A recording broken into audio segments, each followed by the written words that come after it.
আসসালামু আলাইকুম। আশা করি সবাই ভালো আছেন। আলহামদুলিল্লাহ আমিও ভালো আছি। তো আজকে আমি সকাল সকাল আপনাদের সঙ্গে একটা ভিডিও শেয়ার করব। আমার ননদ আমাকে হঠাৎ করে ফোন দিয়ে বলতেছে যে ভাবি আজকে আমি তোমার বাসায় আসব।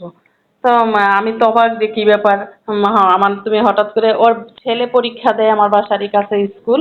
তো বলতেছে আমরা যেহেতু আসবো আমরা দুই বোনের বাচ্চাই পরীক্ষা দেয়, আমার ছেলেও পরীক্ষা দেয়। তো পরীক্ষার হলে গিয়েই ওদের সাথে পরিচয় হয়েছে যে এদের ছেলেরও সিট পড়ছে এখানে, আমার ছেলেরও সিট পড়ছে।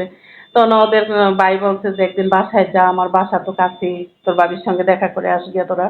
তো ওরা তো, আমি ওদের প্রিয় ভাবি ছিলাম যখন আমি আগে গ্রামে থাকতাম। তো এই হিসাবে ওরা বলতেছে যে চলো আমি ভাবিরে গিয়ে একটু দেখে আসি। তো হঠাৎ করে ননদ ফোন দিচ্ছে। ইনস্ট্যান্ট আমার ঘরে যা ছিল তা দিয়ে আমি ওদের জন্য একটু নাস্তা রেডি করে রেখেছি যে ওরা আসলে ওদের সঙ্গে বসে আমি গল্প করব। আর এগুলো আমি একদম রেডি করে রেখে দিয়েছি যে ওরা আসলে ওদেরকে এগুলো দিয়েই আমি আপ্যায়ন করব।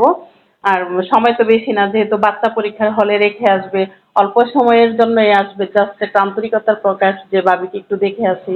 অনেক দিন হয় ভাবিকে দেখি না। তো আমার হঠাৎ করে প্ল্যান আমার ননদদের জন্য এটা সাধারণ একটু আপ্যায়ন, অনেক কিছু করতে পারলে ভালো লাগতো। তো ঘরে যা ছিল ইনস্ট্যান্ট তা দিয়েই একটু আন্তরিকতার প্রকাশ, আর কিছু না। সবচেয়ে ভালো লাগতেছে যে ওরা আসবে আমাকে দেখার জন্য, এটা ভেবেই আমার বেশি ভালো লাগতেছে। তো আমার এই আয়োজনটা আপনাদের কাছে কেমন লাগলো? হঠাৎ করে 5 মিনিটের প্ল্যান। তো আমাকে একটু কমেন্ট করে জানাবেন, একটা লাইক দিয়ে আমার সাথে থাকবেন, আমার জন্য দোয়া করবেন। আপনারা ভালো থাকবেন। আল্লাহ হাফেজ।